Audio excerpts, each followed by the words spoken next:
The name's Sherlock Holmes and the address is 221B Baker Street.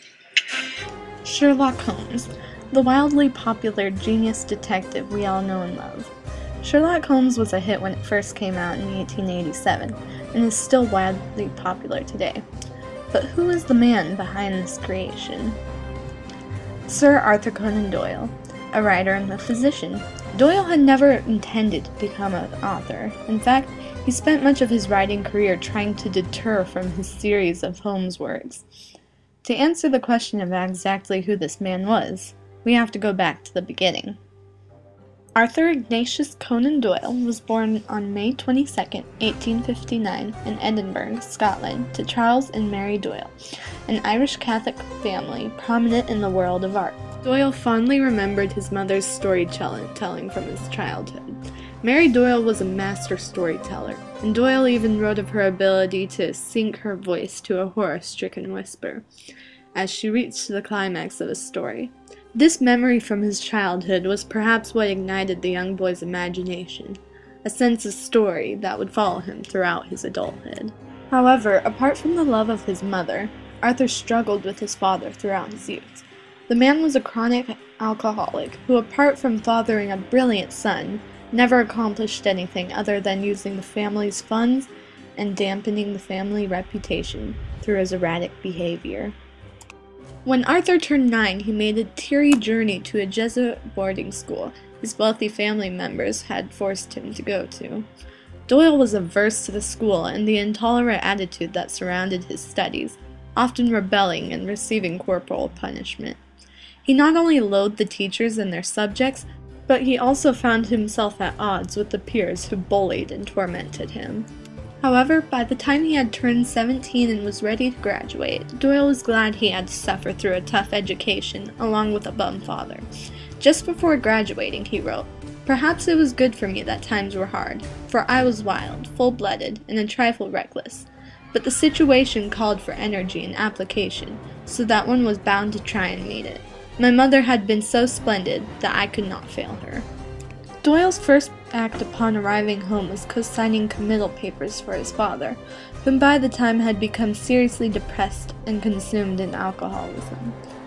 Rather than follow in his father's footsteps and become an unsuccessful artist, Doyle surprised his family by announcing that he wished to study medicine. However, the man who perhaps influenced him the most and inspired his character Sherlock Holmes was one of his professors, Dr. Joseph Bell. Dr. Bell was a master in observation, logic, deduction, and diagnosis, and Doyle later wrote to the professor that "You yourself are Sherlock Holmes, and you well know it." 2 years into his studies, Doyle made his first attempt at writing. The new author's first book was The Mystery of Sasassa Valley. Later the same year, he published The American Tale in the London Society, later writing, "It was in this year that I first learned that shillings might be earned in other ways than filling files." In the next year, Doyle finished his first Sherlock Holmes novel, originally called Tangled Skein until it was changed to A Study in Scarlet. He also wrote a less popular novel, Micah Clark, which was forgotten in the commercial success of the very first Sherlock installment.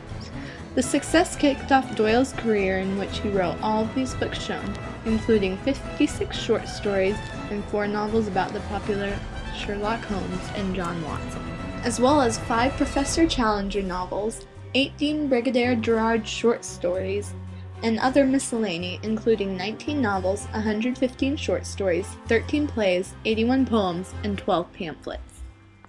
Later in his career, Doyle wrote many works about spiritualism as well. Doyle had a successful medical practice, a flourishing writing career, a daughter named Mary, and a son called Arthur Kingsley, yet he was still restless. He decided to move to Vienna to study ophthalmology. However, this turned out to be something of a disaster, and he returned to London and to his failing medical career. It was with great happiness the man decided to give up his medical career in order to focus on his writing. A year later, during a trip to Switzerland, the author finally decided he'd rid himself of the great Sherlock Holmes. He killed off his most popular character in the final problem, resulting in the cancellation of 20,000 readers who were subscribed to the magazine and publishing his works. But that wasn't the end of Sherlock Holmes. Even liberated from Sherlock Holmes, Doyle was not yet free, for his wife had now come down with a terrible case of tuberculosis. It's thought that perhaps between losing his father and his wife, Doyle became so interested in spiritualism.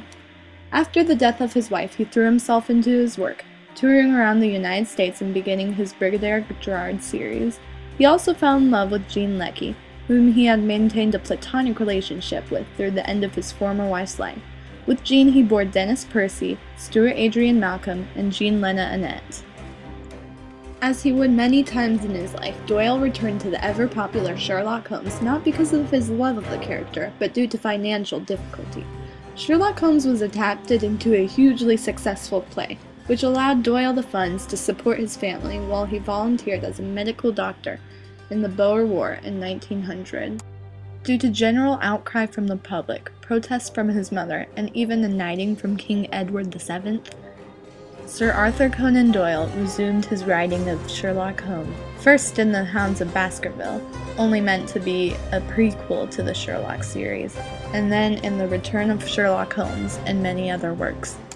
For many, it's hard to believe that someone with a life filled with so much success and logic would turn to spiritualism. Yet Sir Arthur Conan Doyle and his wife became adamant believers in the faith. In fact, after 1918, Sir Arthur Conan Doyle wrote almost exclusively about spiritualism.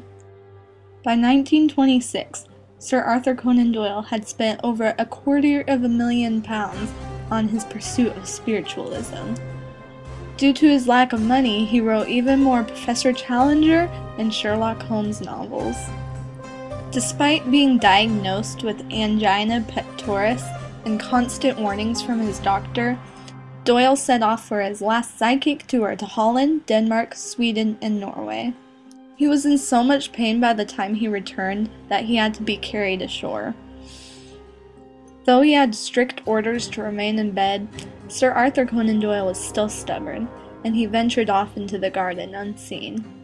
Legend has it he was found, one hand clutching his heart, the other holding a white snowdrop, or a flower. Though his death on Monday, July 7, 1930, was bittersweet, Sir Arthur Conan Doyle was ready for what he called the greatest and most glorious adventure of all. Sir Arthur Conan Doyle not only left behind a wife and 5 children, but he left behind a legacy of Sherlock Holmes, Brigadier Gerard, Professor Challenger, and his unfathomable belief in spiritualism. Sir Arthur Conan Doyle and his works may never be forgotten.